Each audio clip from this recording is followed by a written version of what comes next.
I am bringing to you today a mom who is full of wisdom and encouragement and has such a unique story. Her name is Jen Lowell. I'm so excited to introduce you to her. She is one of my close friends, but she's also a military wife of 6 years. She's a mom of two little boys under 2, and she's a former certified personal trainer and nutrition coach. She has a very big passion for working out and wellness. That's been a big part of her life. But she also had to walk through infertility and, like I said, has a very unique story with their path to building their family. But now that she has 2 kids, she's postpartum, a few months out from birth of her second, and she's back to her routine, which I think is so cool that she's gone from her pregnancies, which I'll let you hear her story and let her share it. But her pregnancy, she wasn't as active as she was able to be in the past. But she got right back into her routine postpartum, not in a way that was stressful on her body, but really honored where she was at. And I just really think you're going to have so much to take away from her sharing how she fills her cup and gives herself grace, but still shows up in a way that honors her body and makes her better for her kids, for herself, for her husband. Her story is so encouraging. How she shows up will spur you on. And I just cannot wait for you to get to know Jen. So here we go. Hey mama, welcome to the Tough Love Mom podcast. I know you're here because you're ready to get disciplined and lose weight, and you're not afraid of a little tough love. Taking on your journey postpartum is hard, but it's not impossible. I believe that we mamas have an ingrained ability to figure out what we need to do, make it happen no matter what, and do it in a way that inspires the world and sets a beautiful example of healthy living for our little ones. My mission is to help you uncover that ability and live a life of confidence and consistency. Hey, I'm Liz, and I've been where you are. I gained more than the suggested amount of weight in both of my pregnancies, but with sustainable habits, consistency, routine, and taking hold of my thoughts, I lost it all in just over a year, both times, and I'm here to help you do the same. If you're ready to stop falling off the wagon, truly break free from the perfectionism that is holding you back, and finally feel your best, all while enjoying dino nuggets on your salad, you are in the right place. It's time to get disciplined so you can live a life of consistency and true confidence, mama. We're about to transform your postpartum journey. Get pumped up. It is tough love time. Yay! I'm so excited to have you here today, Jen. I'm just so excited to chat with you and share your story. It's been a joy to watch you grow, not only as a woman, but as a mom. And gosh, you're just such a blessing to me. So I'm excited for you to bless these moms. But can you tell us about you and your family?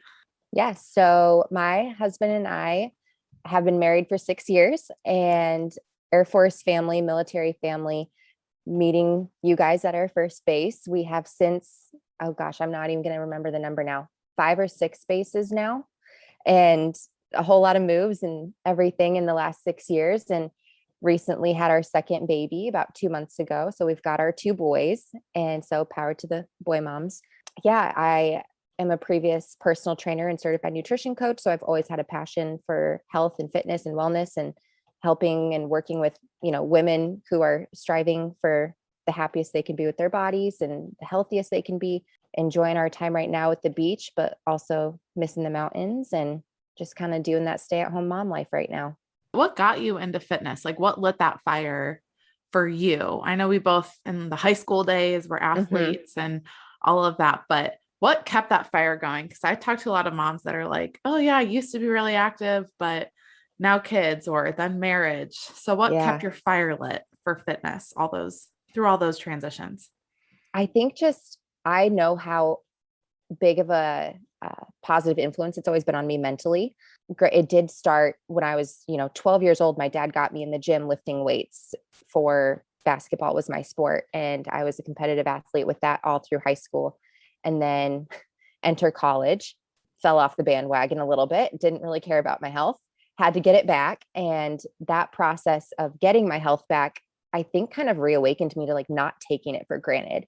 And besides the mental aspects, just how much healthier overall in like a holistic way, I guess, I felt when I was actively, moving, not every day always, but, a little bit every day or getting lifts in. For me, lifting weights is my biggest release, I guess. There's like right now, I'd give nothing or I'd give anything to be able to go and like deadlift like 35, 45-pound plates. We're a long ways from that right now.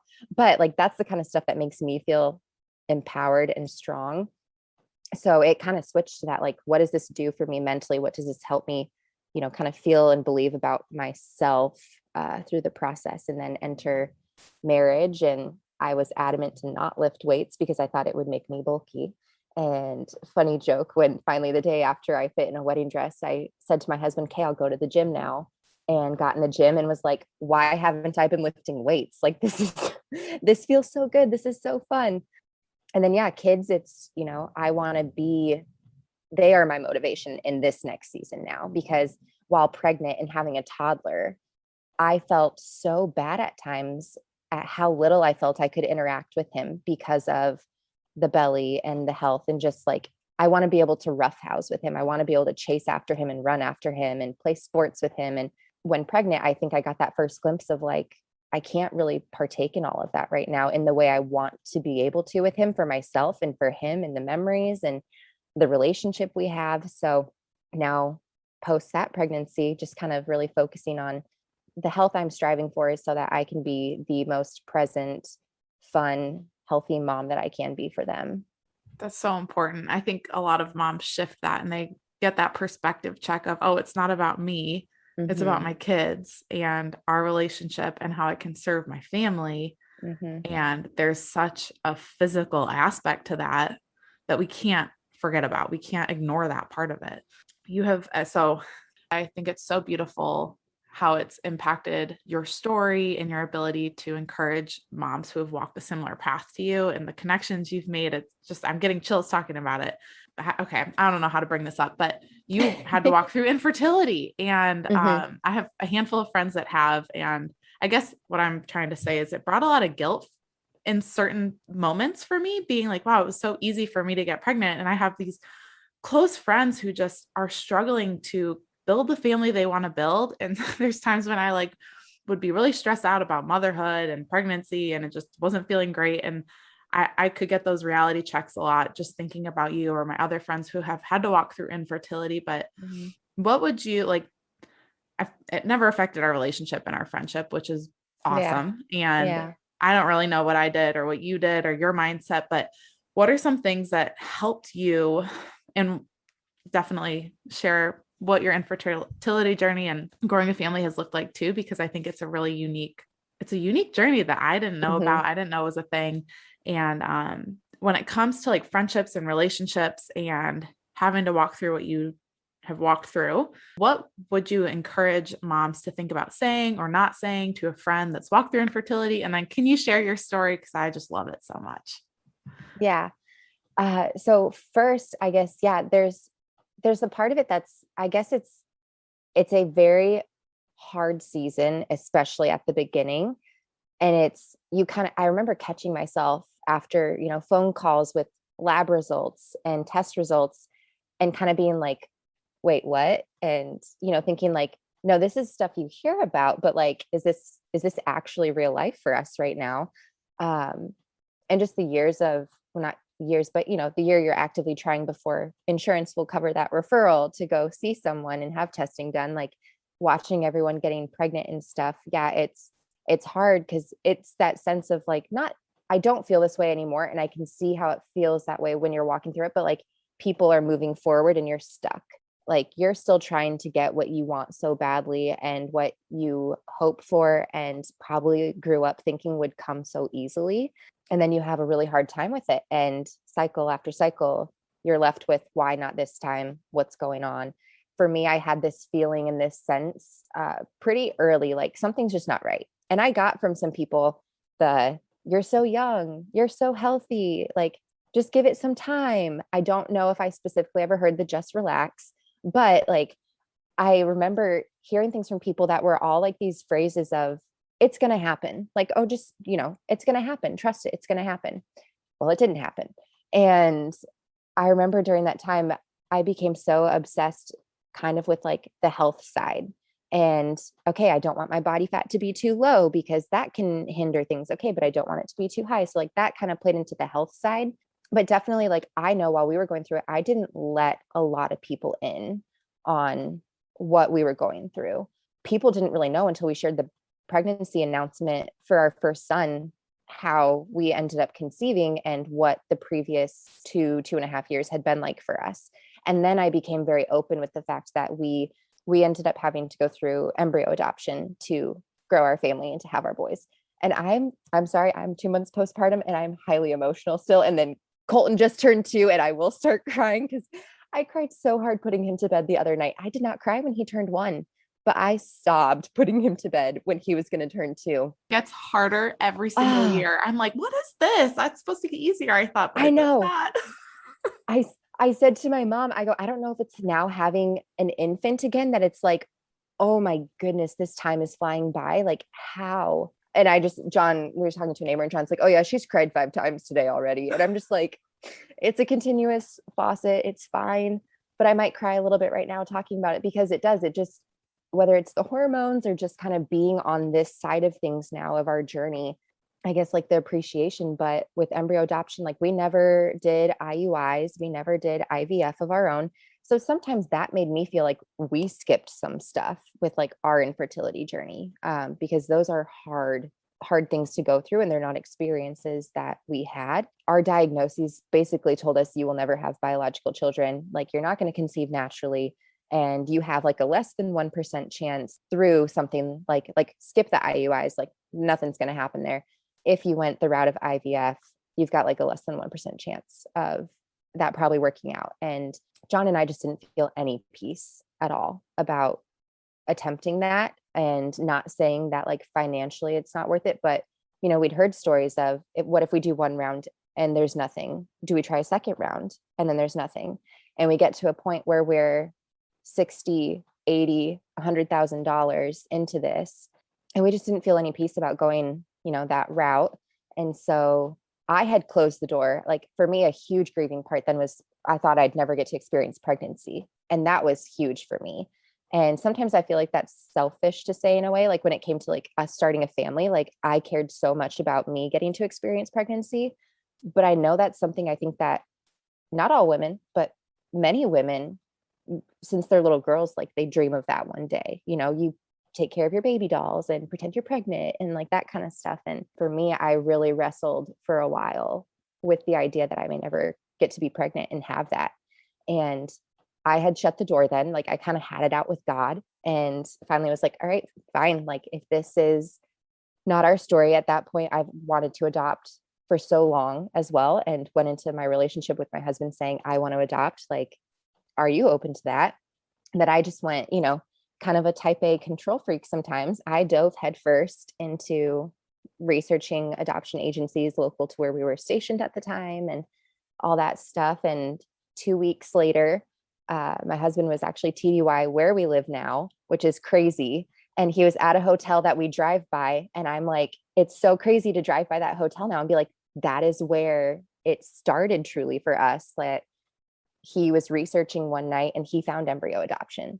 And I had already fallen asleep and he had left me voicemails and text messages and everything. And in the morning, we were talking while I got ready for work. And he told me about embryo adoption and we flew with it. And a week later, we had applied with an agency. 2 weeks after that, right before Thanksgiving of that year, we had a match with our first donor family. And by the following spring, the embryos that we adopted were shipped from where they were at a clinic to our clinic. We did a transfer 2 days after they got there. So we were pushing the cycle to happen, and did our transfer and got pregnant with our first son. And he was born in December 2019. And then we had to do a second adoption and we got matched with a new family. And we told our agency, hey, we're ready to start this process again. And 2 weeks later, we had a match again and moved forward with a transfer. We wanted to wait until after Colton was a year old and focus on that and that Christmas and everything. And then February of earlier this year, we did another transfer and we transferred his one single embryo. And I was very nervous about that. Just there's different statistics for things. And Ended up finding out just, gosh, I think I got my first positive pregnancy test like 3 days after transfer, because I just like, I had this feeling and my body was giving me all these signals that worked. And he was born middle of October. So growing our family that way, I mean, like I said earlier, I don't want to say easier to be on this side of things now, because I see, like, through social media, I've connected with so many hopeful embryo adoptive moms and other fellow embryo adoptive moms. And to see someone who's so excited because they just matched, like, I can go right back there emotionally, like the season they're in, or they're preparing for their first transfer and all of that. And it's so nerve-wracking, and you're so hopeful, but you're so guarded at the same time because nothing's promised. And definitely, I think I've learned, I don't know no one knows the right words to say all the time. And there are still things I see and hear people say today that like might sting a little bit, or I kind of like flinch at, like, ooh, maybe not the greatest phrasing of things. But I think when you know someone's heart behind stuff, you can usually assume the best, and no one's perfect. And I think as long as, for me, the biggest thing is being present. So when I know someone's struggling with conceiving, like being present and offering yourself, and, you can straight up say, I don't know the right thing to say right now, but know that I'm here to listen, to not talk or say anything, but offering yourself as someone that, if they want you in that season with them and in that space and that kind of very vulnerable, hard time, just that you're there. Because for me, it's always, I don't always need to talk. I don't always need to have someone chiming in, but to feel like I know there's someone who has offered themselves when I want to reach out or to vent to, that's, I think, the biggest game changer, I think, for someone going through the hard times. Yeah, that's such good insight. And I love that you bring up the fact that it's a two-way road that you're navigating. That's what all Mhm. relationships are. And just taking your own perspective and saying, what do I need too? And recognizing that so you can carry on those conversations in a just loving way, both Mhm. ways, and Mhm. explain to people what you need out of that. Let's backtrack a minute, because I remember when you first told me that you guys were going through embryo adoption, and I didn't realize the timeline of how fast it went from John having the idea to Uh-huh. transfer. That's just, I have chills thinking about that, because I Yeah. mean, clearly was the path that was Mhm. right for you guys. And it's Mhm. so cool how that just rolled so fast once you guys came across it. Yeah. But when you told us about what you guys were going to move forward with and the transfer and everything, I remember being like, what is that? What is embryo adoption? I've never heard of this. So could you explain to the listeners what embryo adoption is? And I think it's very cool as a Christian, Yeah. because IVF can be controversial, and knowing Mhm. that this is an option, I think I don't have words for it. It's so cool. So can you explain embryo adoption? Yeah. So embryo adoption is basically adopting frozen embryos. So they're embryos already made of sperm and an egg through someone else's IVF process. Whether, some people, when they go through IVF, are blessed with uh, so many embryos, 8, 12, 16, 20 embryos.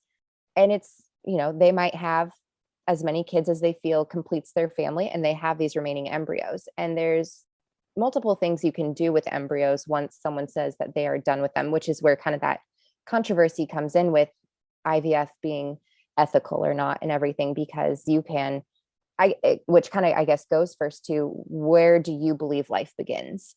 And for us as fellow Christians too, this is an embryo that has the potential for life if given the chance and the circumstances to allow that, to happen. And for us, okay, so backtracking, what they can do is you can donate them to science. You can, which to us is kind of like, it's, dare I say, killing the embryo. You donate them to science, which there are good things that come out of it for research and stuff, but that's not something, that we would really feel strongly about. You can trash them, which is the one that's even another step further, where it's like they just get discarded. Or then you can leave them. Some fertility clinics have like a donor program, so they can stay at the clinic and then they are donated to people within the clinic, kind of anonymously. Typically, you can match privately. I'm a part of a Facebook group now where people just go on there saying, hey, I'm a hopeful recipient. Hey, I'm looking to donate. And you can match privately, or you can do kind of like we did where they get donated to an agency or like an organization. And when that happens, I mean, it's no cost to the donors, but they also don't get anything. And then us as the adoptees, we applied, and our method went very similar to a traditional adoption where we had to fill out an application. We actually had to have kind of like a counseling evaluation. We had to have letters of reference from family and friends saying like these people, we had to have a home study. So ours progressed very similar to a traditional adoption. And then our bio and everything was sent to our donors first, saying this is a family that we believe could be a good match for you. And our agency does it very intentionally of, we do have down to body types, hair color, eye color, like all of that are some of the matching things, lifestyle. It's always scary to look at our two donor families and see the things like we have in common with them, because we are such similar families. And they do that intentionally so that the child grows up in a family much like the one they would have been born into with the biological family. So it's all very intentional. And then basically we matched, and the first time was very different than our second time with transfers and protocols. And the first time we had the embryos moved to where I was having treatment, and I did what's considered a natural transfer, a natural cycle. So I didn't do hormones. The most I did was I took some progesterone pills starting a few days before transfer, and then until I was, I think, like 10 weeks along or something. So that was very different, because then our second time, we actually left our embryos at the clinic where they were at to travel to them for transfer. And I did do a medicated cycle that time. So I had all the hormones, the pills, the injections, all of that stuff. So two very, very different experiences, which was also similar to their births later on, were night and day difference. But the process of embryo adoption, I think, is something, until we shared about it. And then I found this community of moms and hopeful moms, and still people today, like when we share, sometimes people might be like in passing, like, oh, he looks like you, or, oh, he has this of, John, or where does he get his blue eyes from? And that kind of stuff. And there, I've found the delicate balance of sometimes I'm like, oh, he's adopted. And they're like, wait, you were pregnant with him. I'm like, yeah, but he was still adopted.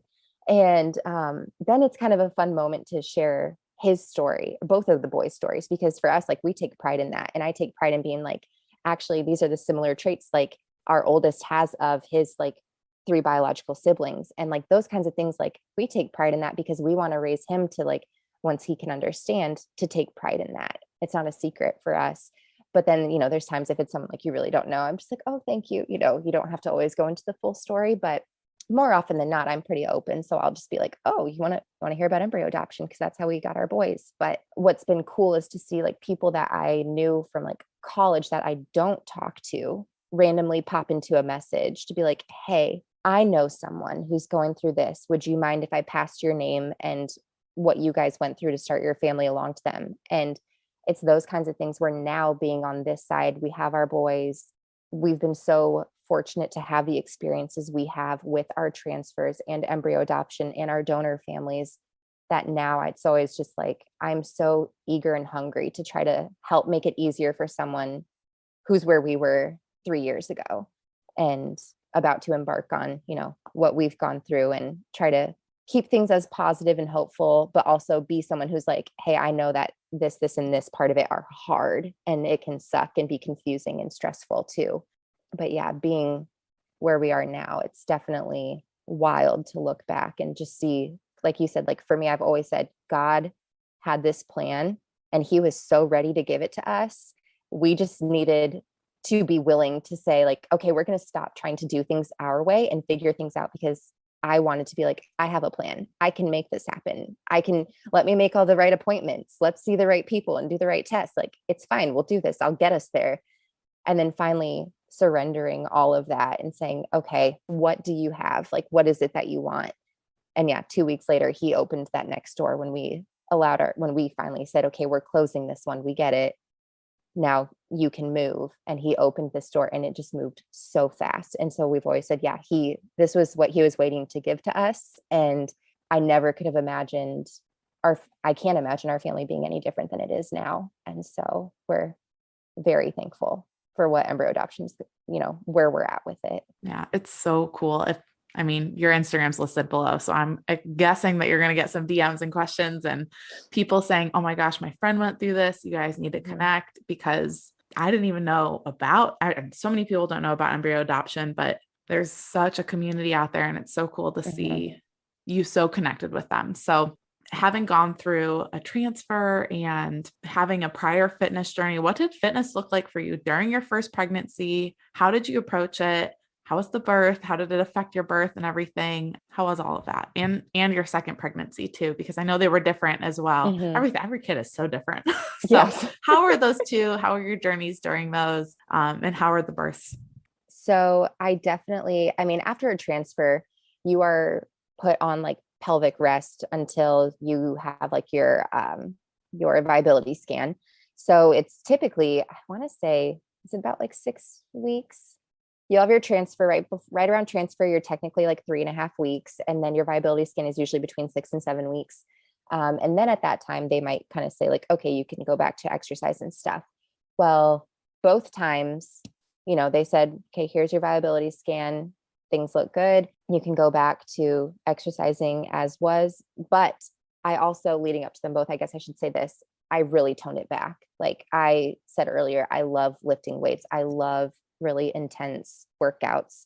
And I went a lot lighter for about the whole month prior to each transfer, just to kind of put my body in a place where it wasn't under stress and it wasn't trying to, I guess, like heal and recover constantly from the types of workouts I was doing. That's not for everyone, and that's not required. But for me, mentally, that's what helped. And then after transfer, both times I would say I was pretty nervous to exercise, just because it took so much to get to where we were, that I was like, I sometimes feel like, was it a mind trap? But I know so many women too, you want what's best. Some women can be like, okay, I'm going to go exercise now. I couldn't. So I kind of took it easy. Cue morning sickness and everything first trimester brings. And I didn't work out until, I think my first workout in my first pregnancy was around 16 or 17 weeks. I just didn't ever have the energy or the desire. And for me, I was very patient with that, where I wasn't going to push myself to exercise if it wasn't sounding good. I was kind of letting myself respect my body for what it was doing for the pregnancy. And then once it felt like, okay, I want to work out, I feel like I'm capable, I will. So my first pregnancy, I started working out, and then I worked out until probably 33 or 34 weeks pregnant, I'd say. But my first pregnancy brought gestational hypertension. And looking back, I maybe should have stopped the kind of workouts I was doing earlier with that gestational hypertension.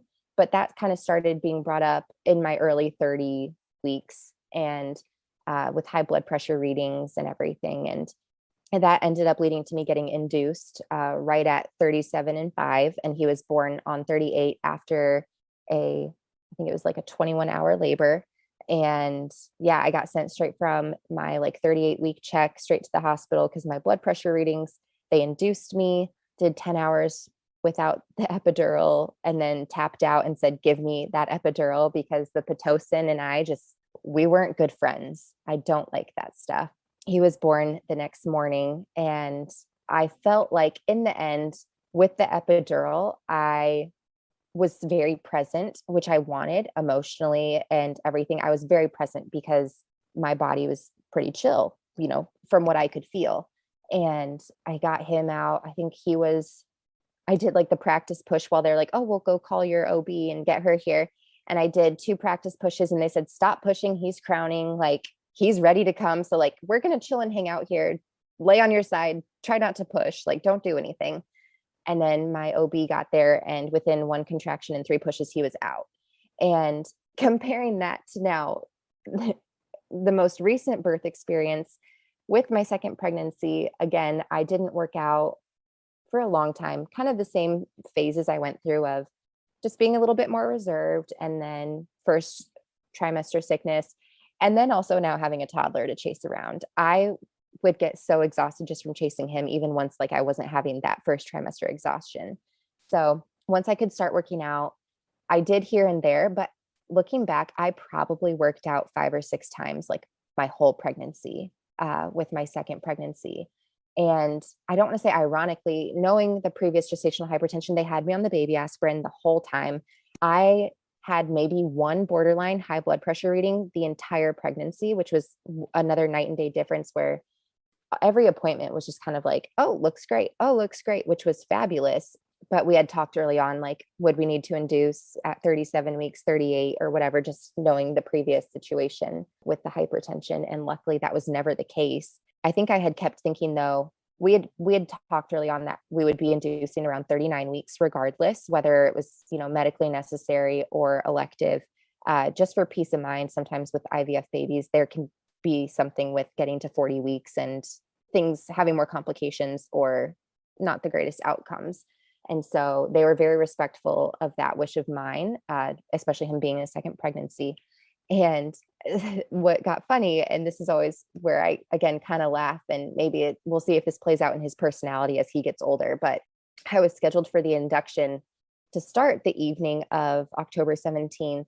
And the couple days before that, I was like, all right, kid, like, I would love to go into labor naturally and spontaneously, but I'd kind of resigned at that point. I was like, it's an induction. Like, we've done it before. It'll be fine. We're doing it again. And then the morning of October 17th, we planned to hang out and make the most of the day and get Colton settled with the neighbors that night. And so my husband took him and they went out for a while, and I went to lay down and I felt a pop. And I said, well, that was weird, because that was, all the pregnant ladies know, that was not gas. That was not the baby moving. Like, so I stood up and I started to feel fluid, and I was like, okay, this is interesting. Get the husband on the phone, say, you might need to come home now, and felt even more start. And I was like, yeah, we're going, I guess. And so my water broke at 11:30 that morning, and he was out just after 6 that evening. And his labor, barely got the epidural. I think I got the epidural placed at 4:45. So I lost like the pain of the contractions in like my abdomen and back, which was great. But I felt all the pressure, and he was coming like a rocket. I remember looking back at how I had not experienced transition in a way with my first, because I had the epidural. Like, I didn't experience the way my body reacted and responded to it and what it felt like. And this time, I think I would not have minded being completely pain-free. That was kind of the goal, actually. But now looking back, to have that experience, to say like, wow, that is how primal giving birth is. I mean, you think about it, like, it is an extremely primal thing, and it's what our bodies were created to do. But to have that experience of, again, then it came time, like my body dilated with him just real quick, and he was working his way down that birth canal pretty fast. And then came time to push, and I got him out in 2 pushes. I did have a bit more of greater repercussions from delivering him, but he came out fast. And I remember just feeling though, like the difference, like the first birth, having the epidural, like I could really focus my push, I felt like, and like having the experience of like squatting heavy weights and like the breathing and like all of that, I felt like I could really hone in that sense. And then with my second, I was pushing, but it was such a different sensation because you can feel everything. So it's almost that like counter, like, why would I want to push? Because it's making this pain happen. But yet, like I have to push because I have to get my baby out. So they were night and day difference. The thing that is still kind of, I don't want to say ironic, but wrapping my head around it, I worked out far less my second pregnancy, didn't have the gestational hypertension, gained about the same amount of weight, but my recovery has actually been, even with like the worst degree tear, my recovery and like feeling like myself postpartum has happened faster this second time. So I don't know why that is, but it's just, the difference in kids, the difference in births and experiences. It's so funny how many parallels we have between our pregnancies and our births and our kids, despite how they both started, like just progression from once we were pregnant to our kids being born is so similar. And I think it's funny how it works kid to kid. And again, like you said, how different they are. And then something also that I just kind of took away and noticed from what you shared, and I feel like this is a strength of yours that a lot of moms, me included, can probably glean from, is and it comes back to that you being present instead of focusing on too much on the future or too much on yesterday or too much on other people. You were very focused on what's best for me in this moment. And you had this awareness of being able to look into the future of, okay, what's going to be best for my body throughout this pregnancy? What's going to help me? I feel like you had this ability to look forward and say, okay, doing this today is going to support me down the road, and keeping your blinders on and not saying, what's the outside world telling me to do? Okay, I hit my second trimester. I hit my viability scan. I can work out now. You were really present with what you felt was right. And I think that's something a lot of moms can just glean from what you just shared, is you tuned out those outside influences and just said, what's right for me right now? What's going to work during this pregnancy? What's going to work this week? And to add in the fact that your husband's been gone a lot too in the past couple of years, it just adds that other factor of, how am I going to work this in? What's right for me right now? So I really appreciate that part of how you show up. Now, I think a lot of moms can do that during their pregnancy and, respond to their body. But then that discipline, that consistency postpartum is hard to muster. But and I don't want to use the word jump right back into stuff, but you were able to go, I cannot wait to work out. I'm excited for this. I'm consistent again. And consistency looks different for everyone, but you really are in your groove. So that's something I think a lot of moms struggle with, is they go from not very active, not as active as normal during their pregnancy, to postpartum. And they're like, I'm still not as active because I can't figure this out. So how have you made that transition into a routine that you find so much joy in it and you feel so good? How did you do that? Because I think a lot of moms struggle with that, not very active, and then they're not very active again postpartum. But you've made that jump in such a beautiful way, honoring your body and really helping you just physically and mentally the second time around. So how did you do that? I think one of the biggest things like differing this second time was the degree of like tear and everything. Like I was so much more respectful, I think, of my body, of the healing process, because I mean, my first delivery, I had a second degree tear, and like that still obviously requires healing. And I was still very excited to get back to working out. But this time, I think there was whether it was, the amount, like they called in a surgeon to do my sutures and everything, like the intentionality of making everything that happened down there recover as well as possible, I feel like put an extra layer to me of like, if I were in a sport right now, I would be being made to let my body have time to heal and rest and recover. And then once it's go time, I guess like for me, the way I've always kind of been is like, especially I think because I didn't work out a whole lot during my pregnancy, I was just rearing to go, like, because I missed it. And so because I missed it, that fueled my motivation of doing it because I enjoy it, and not out of a sense of, well, I need to lose those pounds. I need to, like, I'm still this far above pre-pregnancy weight, so I need to get that away. And I can still see, that extra bulb on the bottom of my belly, and, the extra around my hips, because and my thighs, like I wasn't focusing on those things and like the boxes I wanted to check of like, okay, fix this, correct that, get this back to the size it was before, and all of that. It's more of from the experiences that I've had of whenever it's come time to kind of like take on a new challenge, I guess, with like physical health, whether it's growing muscle or losing body fat or losing weight. I've learned, like, for me, if I am enjoying the process and doing what sounds right for my body at an intensity that my body responds well to, and then over time that can progress, like, because that's where I am at now. My struggle right now is I want to do heavier, but I know I can't because I haven't really worked out in like a year in that way.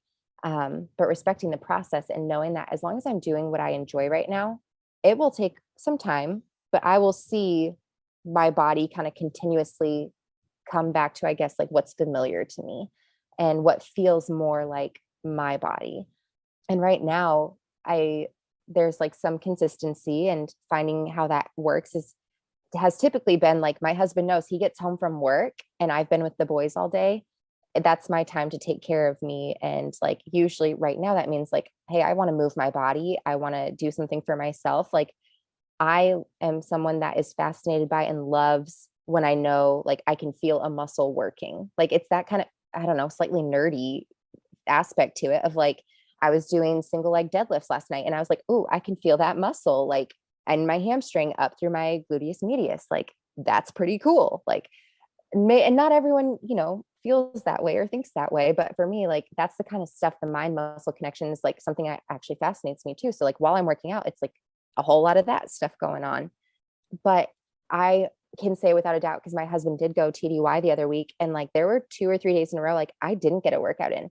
I would be dressed saying the moment I can, I'm working out, but there would just not be a time during the day. I'd be like, oh, both boys will somehow nap at the same time for at least an hour today.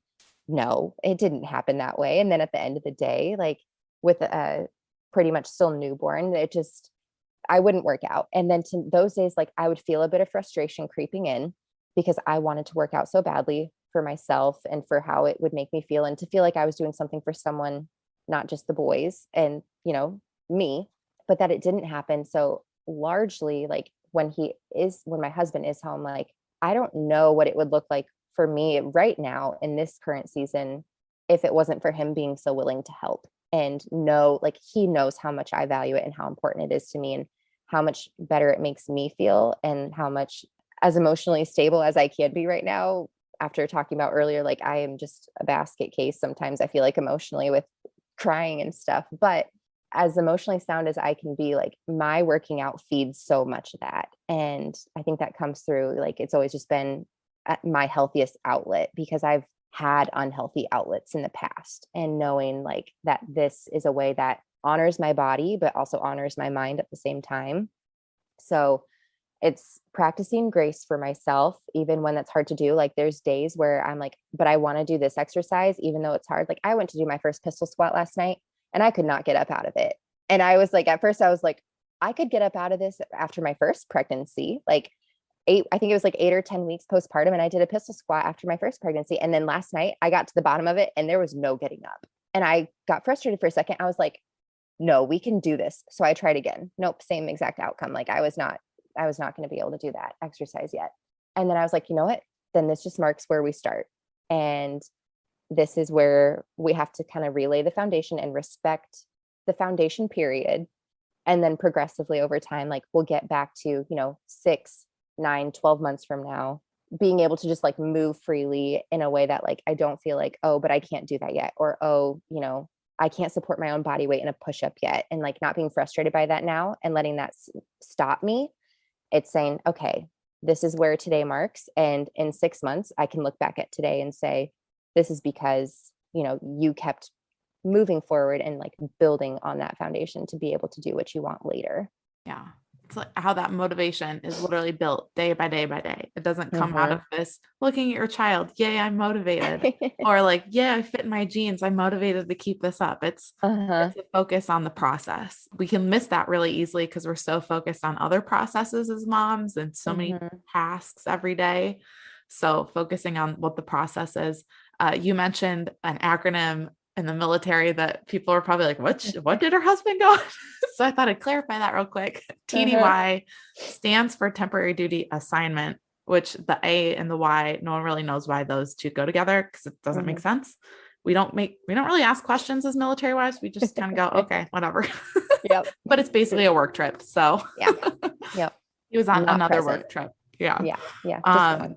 So I love that focus on motivation that you explained. And what's cool too, is you really dive into the you're a certified personal trainer, so you understand how all of this is working and building the foundation and the movements and how they're helping your body heal and strengthen. But I think too, you don't have to go to this other extreme of becoming certified to know why something's helping you. And what I've come to learn in multiple areas of my life, not just health and fitness and nutrition, but like pregnancy and birth and parenting a 3-year-old, so many marriage. There's so many things that when you educate yourself, you become more motivated to show up in the way that you want to show up. And so even just learning about postpartum, learning about how certain muscles are helping you, knowing that, oh, your core isn't just your ab muscles, but it includes so many other things. Just learning that for yourself can be so beneficial to motivate you to work on certain things consistently. So I think it's cool that you like tie all that together. What's nutrition look like for you? We know that nutrition's a huge role in our health as well. And you also have a certification in that area for women. So how has that played into like pregnancy cravings, junk food is really easy to turn to postpartum with two little ones under two. So Uh-huh. what's that look like for you? And what's your insight, your experience on all that? Just to help like a mom who might be totally lost right Mhm. now with that area. Yeah, definitely. I will say, I mean, same message you preach. There are multiple days a week where my lunch is throwing my frozen chicken nuggets in the air fryer Had because it today.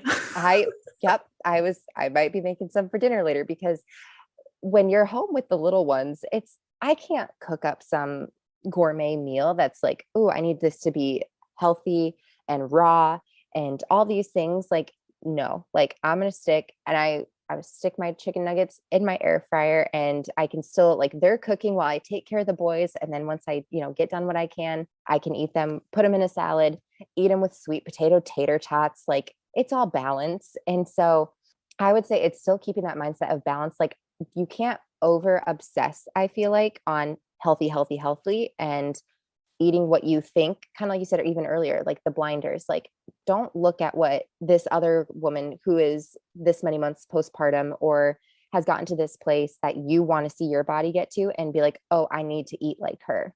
Well, no, you don't have her body. You don't have her lifestyle. She doesn't have your body. She doesn't have your lifestyle.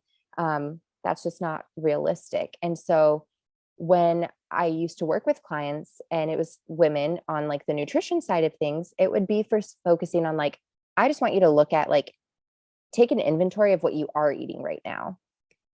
And then from there, it's like, okay, so depending on like what your goals are there healthier substitutions, alternatives? Is it the amount you're eating, the frequency in which you're eating?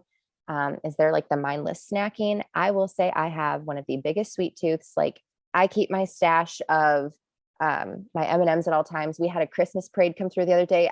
You bet your bottom, I made my husband go grab me packets of Skittles and Sour Patch Kids because I wanted them after they threw them at the parade. Like I needed those for myself. And so there's those kinds of things where like sometimes I feel like I can't share like what I eat because I'm grabbing a handful of something sweet at least once a day, maybe twice a day, just depending how things are going.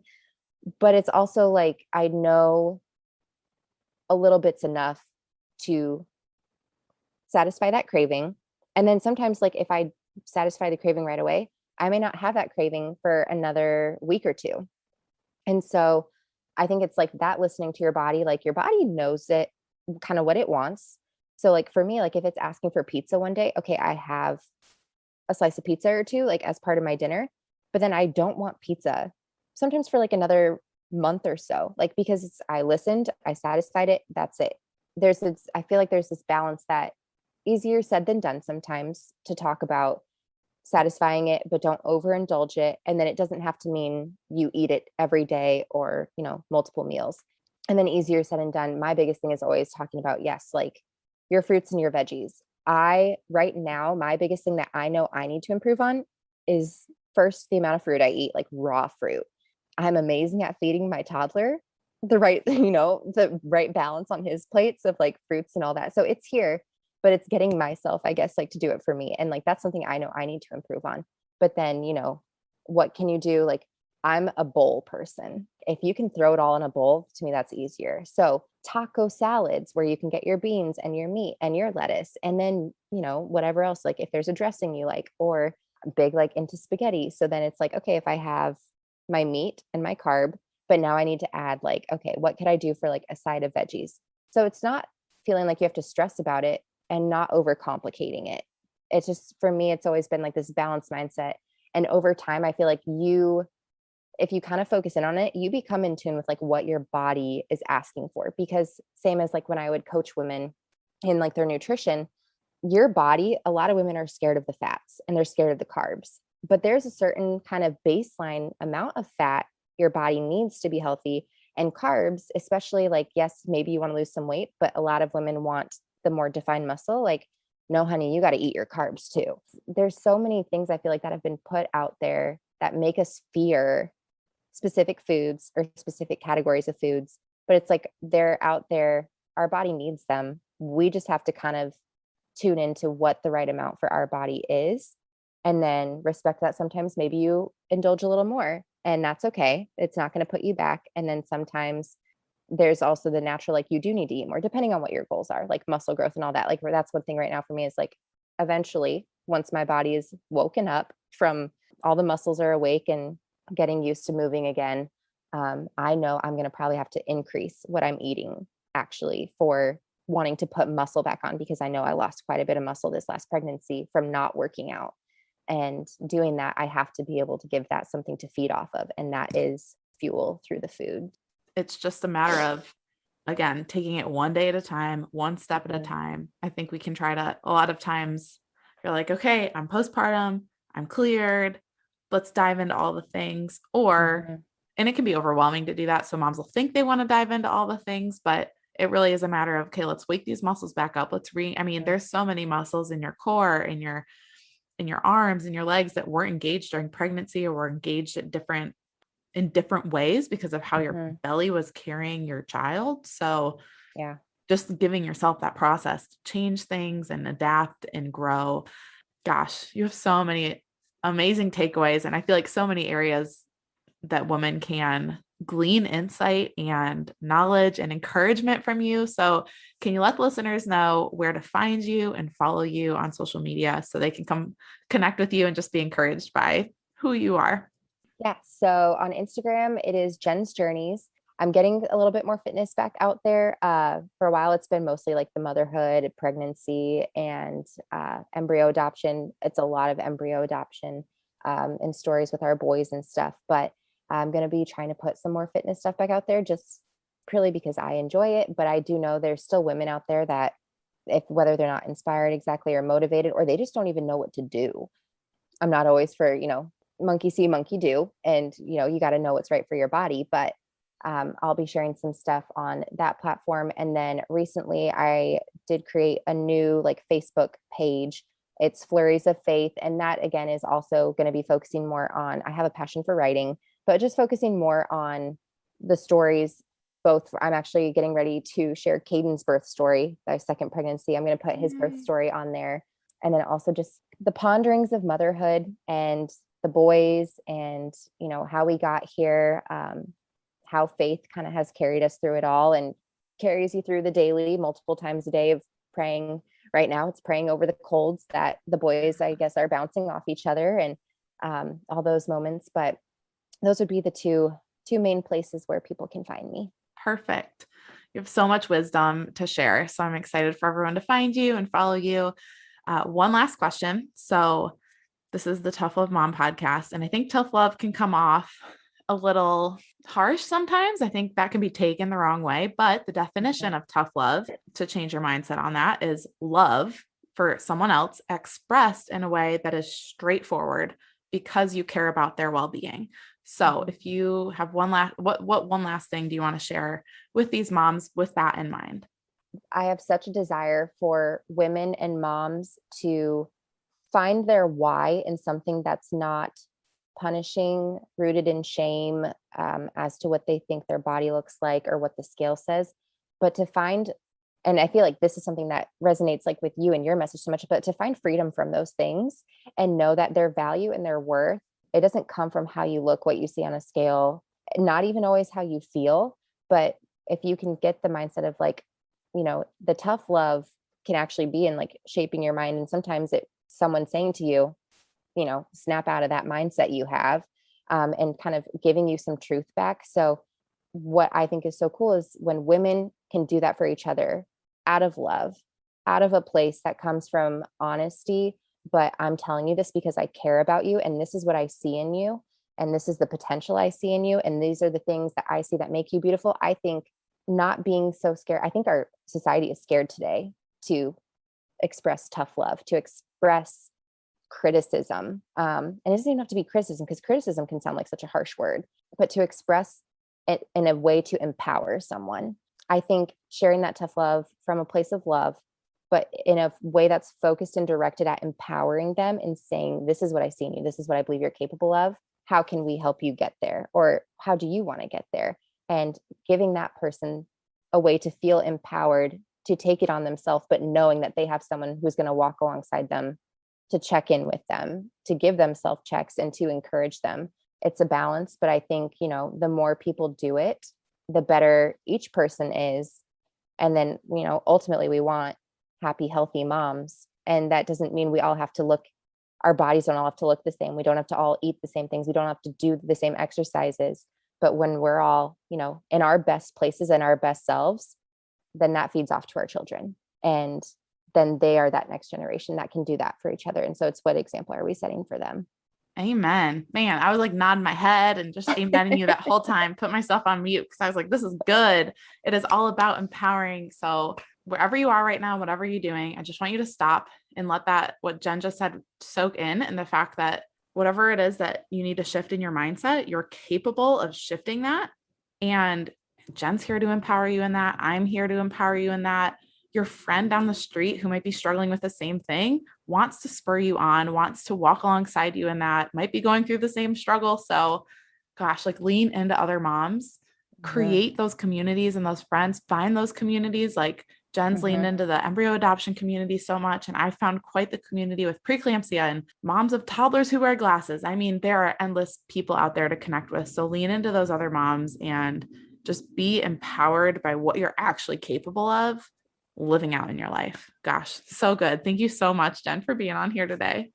Wow. Wasn't that an awesome, awesome interview? And her encouragement was just so spot on. I think there's a really easy way to approach motherhood and pregnancy and postpartum that gives us balance. And it just takes that being present that Jen talked about, being present with what you need today, what is right for your body today. And what it takes is not tuning out what your body's telling you you need. It takes tuning into that. And I think Jen does a beautiful job of that. Again, she has such a unique story, but is such an encouragement to moms and how they can show up. So I hope you gleaned something amazing from this episode today. If you did, make sure to go find her on Instagram. Or remember, her Instagram handle is Jen's Journey. And you can also follow just her musings on motherhood, their story of embryo adoption on Facebook at Flurries of Faith. And make sure you go connect with Jen, go reach out to her and just let her know how today's interview impacted you, and then go get after it, mama. Before you go, thank you for spending this time with me on the Tough Love Mom podcast.